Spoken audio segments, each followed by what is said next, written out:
First here at 5, nearly $30 million. That's how much overtime pay Louisville has shelled out to government employees this year. WDRB's Raina Katko investigates who's getting the most of that money on your dime.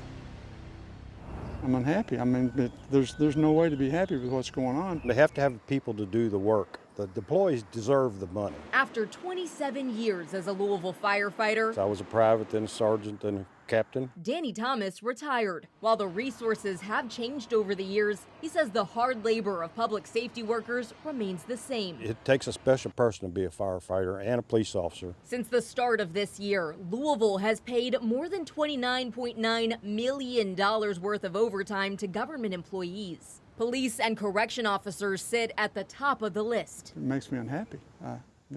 Again, we have to be able to hire the necessary folks to where overtime's not required. The highest paid so far is LMPD Sergeant Ronald Fay with more than $85,000 in overtime. He retired less than a week ago, but was on track to at least double his $102,000 salary. When asked about overtime, the mayor's office says it's working to invest in more staff to keep the public safe. This year's budget has extra overtime built in because we know we don't have enough officers to take care of the day-to-day activities. The city is projected to pay out more overtime than the last few years. In 2023, the total payout was more than $50 million.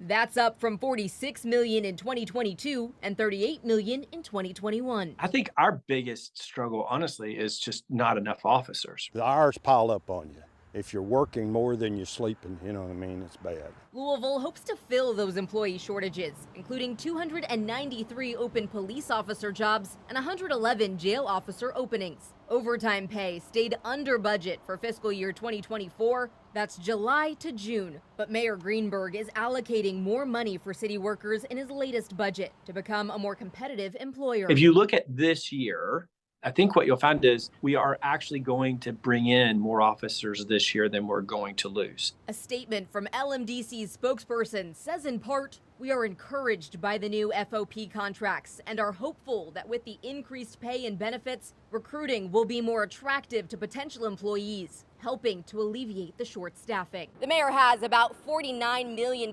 built into his fiscal year 2025 budget for overtime. If overtime reaches nearly $54 million, he'll have to meet with Metro Council to adjust his budget. Reporting with photojournalist Ian Cunningham, Raina Katko, WDRB News.